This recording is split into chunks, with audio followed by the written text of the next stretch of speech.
What's going on, everyone? It's Sean from Barbell Little Body, and today we're going to teach you how to fix your sumo deadlift. I'm going over a couple things. We're going over hand and foot placement, how you can be jacking yourself up there, too much flexion at the ankle, shooting the knees too far over the bar, and upper back tension, how to make sure your upper body's good. So we're going over 3 different things that could be messing up your sumo. Fix these, easy corrections, and you're gonna be pulling some serious weight.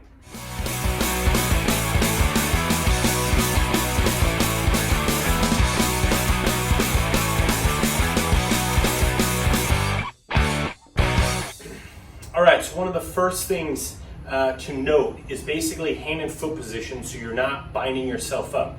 So this is a common issue for people who are used to conventional pulling or are new to sumo, is that they don't go wide enough. Basically abduct and externally rotate the hips far enough to allow the arms and hands, basically hand position, to be straight down from the shoulders and elbows not to bind up with the knees, but instead sit inside the thighs.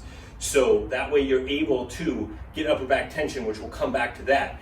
So these all 3 things are kind of gonna play along with each other, because oftentimes you see one or more of them happening at the same time, and if you fix them, you usually fix just about everything. So when you go and grab sumo, oftentimes, like my conventional is about 1 inch on each side wider on the bar than my sumo. So I usually go here for conventional, right, because I'm going outside the knees, but my grip, instead of here, actually is probably about 1.5 inches, slides into here. So basically right at the start of the knurling. So I want to be as close to straight down as I can.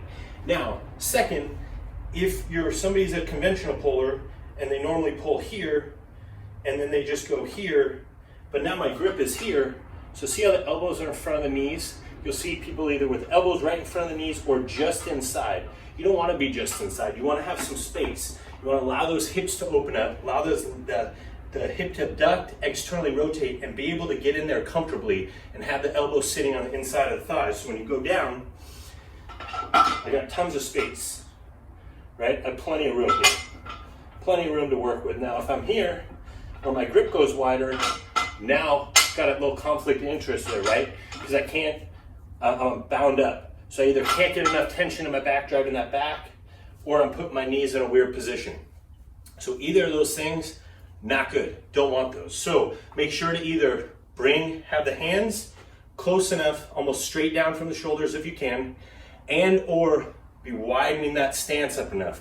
And all right, so one of the second common things that I see with the sumo deadlift is that people push their knees too far over the bar. So you're gonna want an almost vertical shin angle. So what happens is, you'll see basically if your knees are too far forward, so your ankle's too dorsiflexed, so your knees are over the bar, what happens then is it opens up the hip angle, basically deloads the glutes and the hamstrings, and then the bar is too far forward in front of you, that now your upper back tension isn't good. So this will lead into the third thing. So you get down here, so you set up for your sumo, what you'll see is people will have their knees too far in front of the bar. And then as they start pulling, the first move is back. And now the bar is way too far away from them, and now their upper back isn't at all tensioned. So you'll see this. So you'll see the knees too far forward, so the first move is hips come back, then the bar rolls backwards, and then they come up.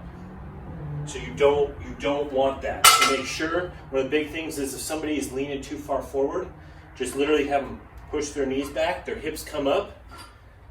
Now their shin's almost vertical. Vertical or almost vertical. They're in a perfect place now. Basically hips are aligned, everything's tight, they're coming straight up. So there's no movement before the bar starts moving. So that's what we want to eliminate. So I'll do it again. So if your knees are too far forward, you get this, bar's now out, bar has to roll back, upper back tension is terrible, and then you pull up. So that's not what we want. We're gonna set up, almost vertical shin angle, bars back, elbows tucked, roll back, pull straight up. So there's no hip movement. So make sure, keep your knees back from drifting over the bar and that ankle dorsiflexion. All right, so this last step, obviously step 3, is now you have your feet right, you have your hand width correct, So you're not binding at the knees, you're not shooting the knees over the bar and then basically rolling back, engaging the hips and coming up.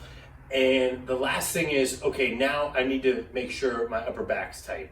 So what I want to do is, I think a lot of people always go chest up, but the best way to bring the chest up is to actually just externally rotate at the shoulders. So think elbows backwards. And that's gonna, with your hands stuck, it's gonna twist, it's gonna externally rotate, it's gonna pop your chest out, and your upper back is gonna be in a perfect position. So I'm gonna get in position, I'm gonna take my stance, I'm gonna take my grip, perfect.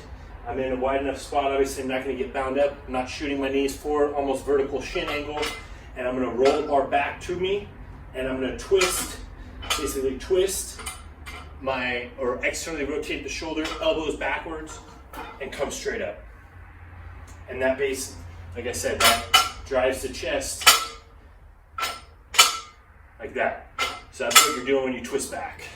Come straight up. So master the first steps first, get in a good position, externally rotate those shoulders, watch your sumo deadlift go up. I hope this is helpful. I'll talk to you guys soon.